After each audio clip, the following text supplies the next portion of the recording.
And anybody who's gone through the Nehemiah Emerging Leaders Program is indeed family. Bassam has gone through that program, and now I'm just I'm like, wow, look at all this. But it started, we were here, and I think Sam Cannell, Ron Charles, who was a professor here back in the 70s, 80s, we looked up, and at the time, Grantland Johnson was the city council member at the time, and he was probably the second African-American city council person.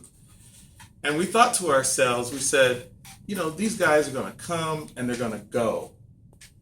And we knew one thing, we said, success leaves trails. That is to say that you stand on someone's shoulders, you have a debt that you owe to the past, and you have a responsibility to your future. That each one of you are a part of a large, connected continuum. How am I doing? Uh-oh, don't show them guys. All right, so we got a thinking, and it's a dangerous thing when folk get a thinking.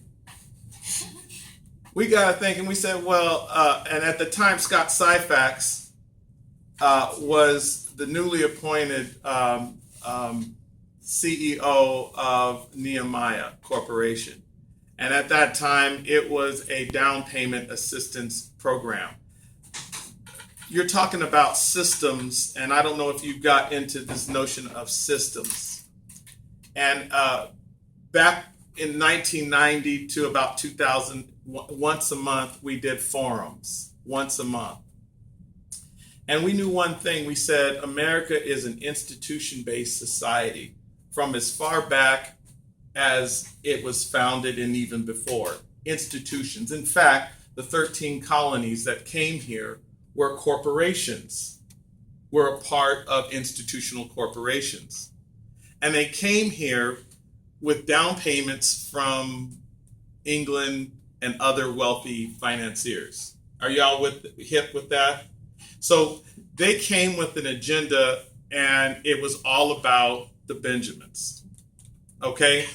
And some folk, like in Georgia, they emptied the prisons and they said, send them to Georgia. We need some labor. And some folks just got their business together, but we've been sold through the history books a story about the Native Americans and then Christopher Columbus and all that stuff. But when you check it out, when you crack the books open, when you kind of peer beneath, don't look at the man behind the curtain kind of thing. Look behind the curtain. Anytime someone tells you don't do it, you do it. Anytime somebody says, trust me, don't trust them. Go look at that. All right? So we said we need to put something in place. We were thinking institutional. We said America is an institution-based society. Institutions are roughly three things. They're about people, ideas, and processes. People, ideas, and processes, institutions. Everybody repeat, please. Ustedes, por favor. People, ideas, and processes. Your ability to understand and to engage with people. Your ability to understand processes within each institution and the ideas behind those institutions will be the degree to which you are going to be successful or not successful. If you want to get into Wall Street, the money game, you have to understand what? The people, the players, we call them. Y'all with me?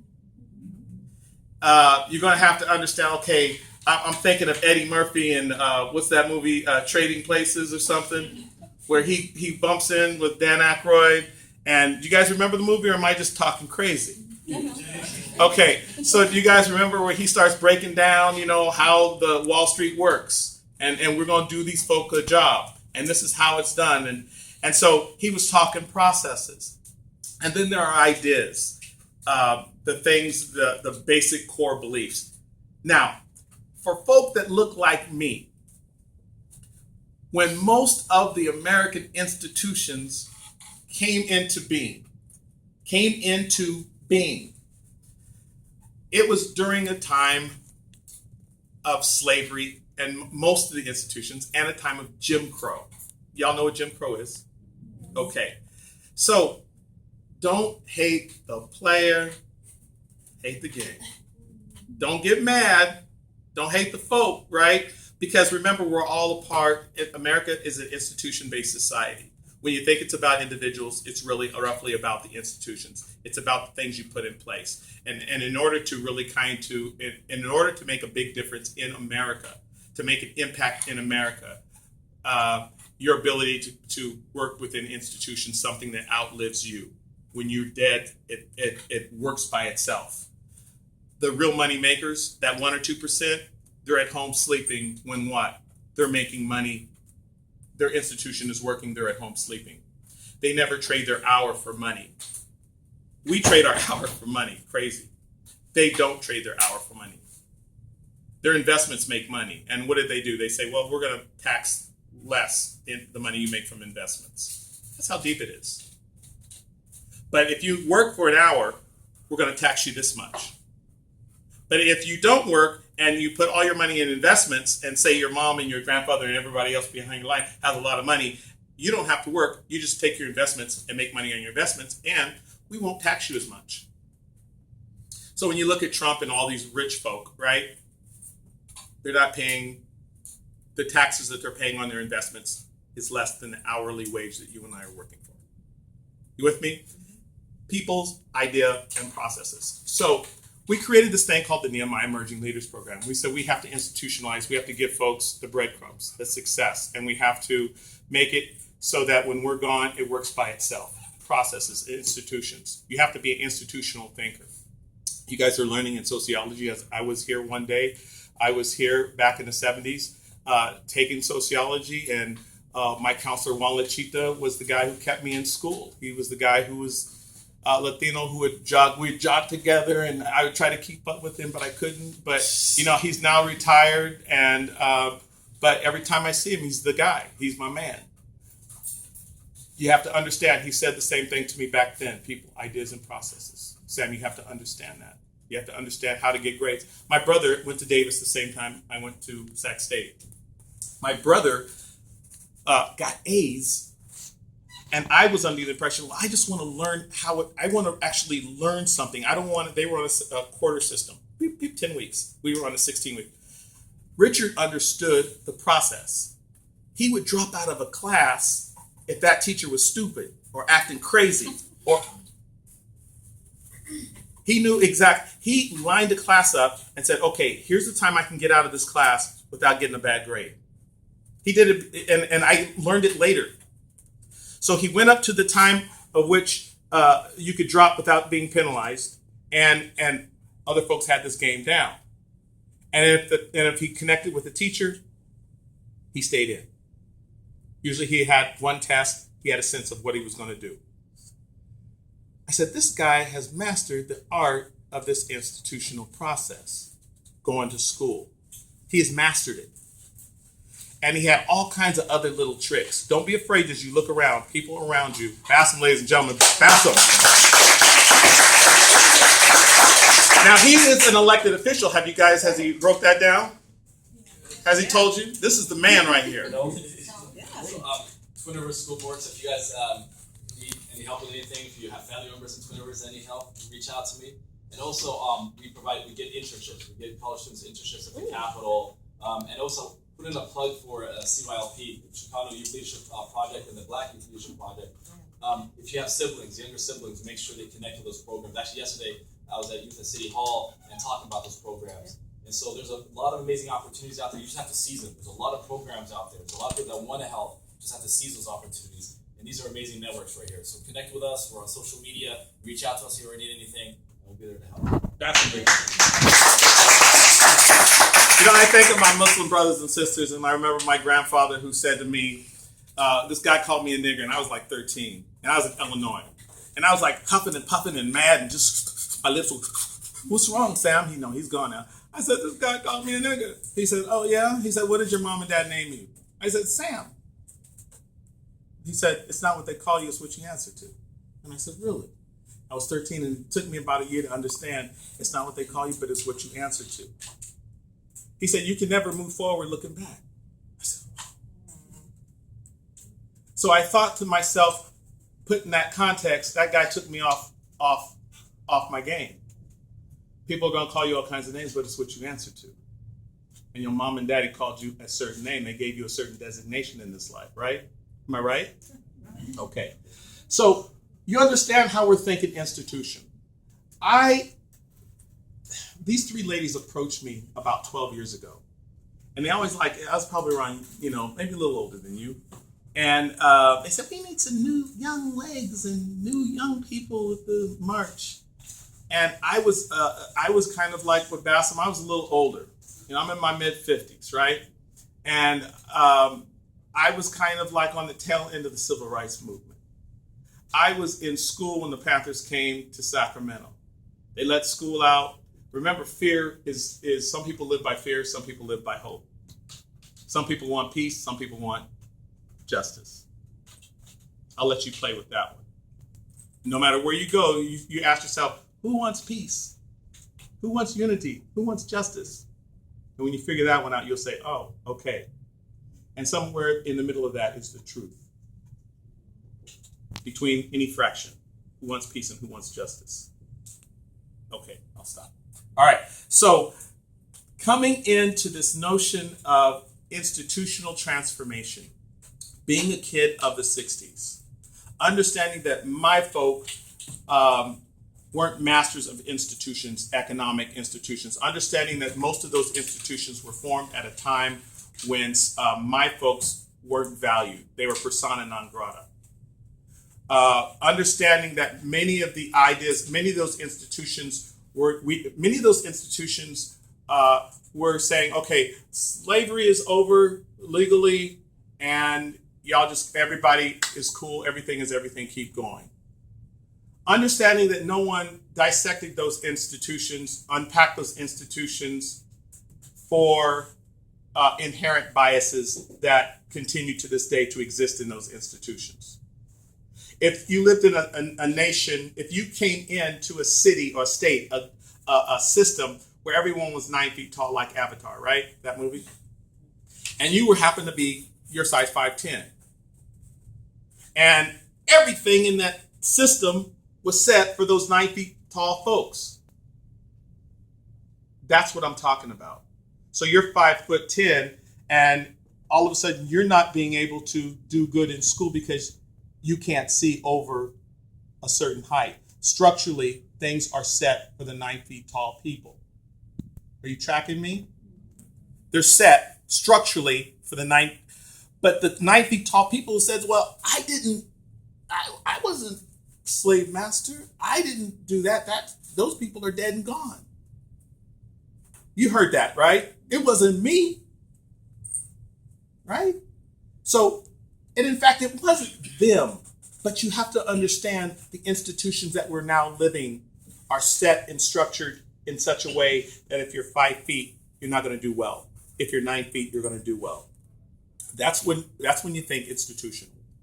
That's when you're thinking, gee, we may need to look at economics and finance. We may need to look at the banking game. We may need to look at the housing game. We may need to look at the education game. All these things are institutions in a different way. We may need to dissect them. We may need to, so when people are protesting the politics and the whole Bernie thing, just think about what they're thinking about.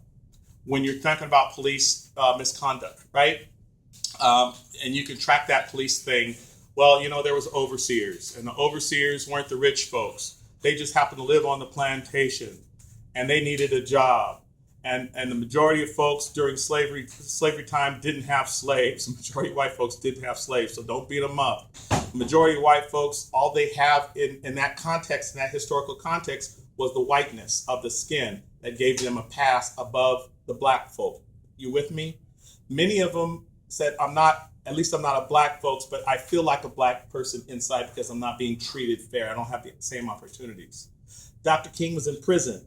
He's talking to the prison guards. And he said to one of the prison guards who was approaching him, he said that they love to talk to him. They love to ask him. Here's a national figure. And Dr. King said, this is really just not about race and color. It's also an issue of class, income. And for instance, he said, how much do you make? And the prison guard told him how much he made. He said, you ought to be in here with us. We find out how much the guy made. So when you think about people, white, black, Latino, we have more in common then we have indifference. This is only paper thin. Economically, there are folks who are suffering of all ethnic groups, all ethnic colors. Together, we're more powerful. Together, we're more powerful.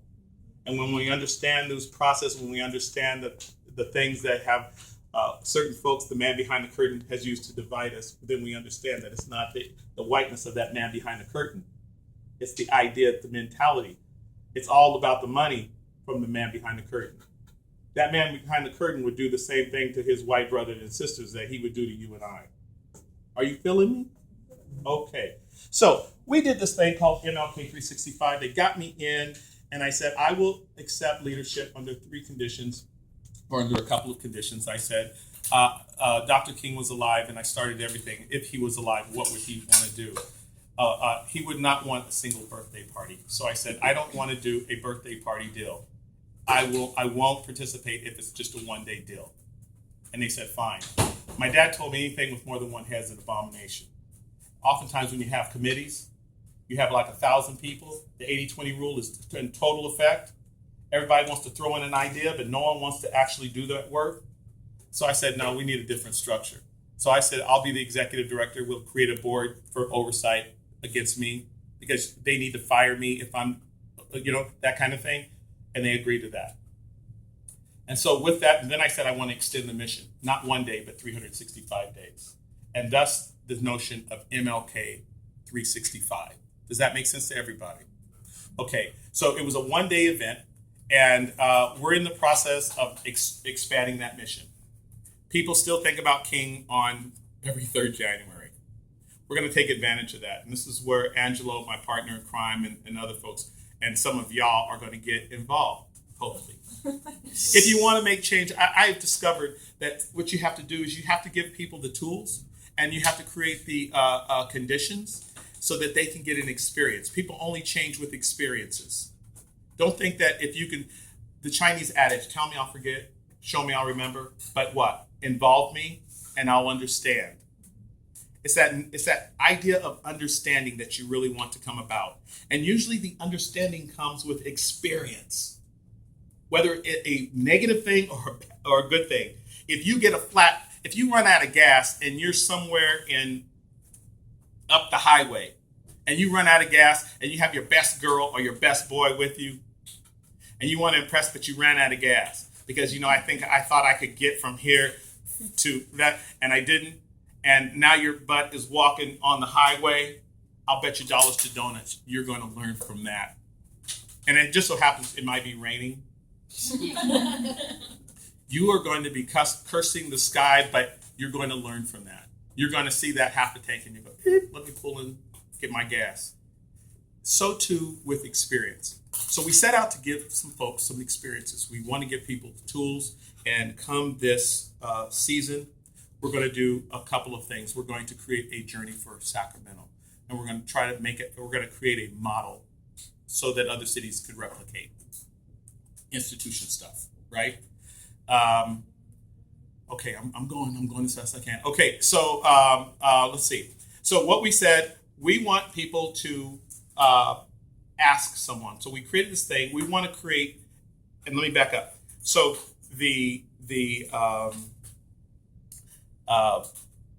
that notion of success leaves trails, we said, let's go back and look at early civil rights, some of the epoch moments of the civil rights movement. And one of the ones that popped up was this, the 1963 March on Washington. Anybody know about that one? I Have a Dream speech, that kind of deal. What you might not know was that it was probably around 6 to 7% African Americans. And we were really bearing the brunt of things that would change the world for everyone. If you're handicapped, if you're gay and lesbian, if you were Latino, if you were white, it really was on the black folk. I hate to say it that way, but we made the point. But we needed allies.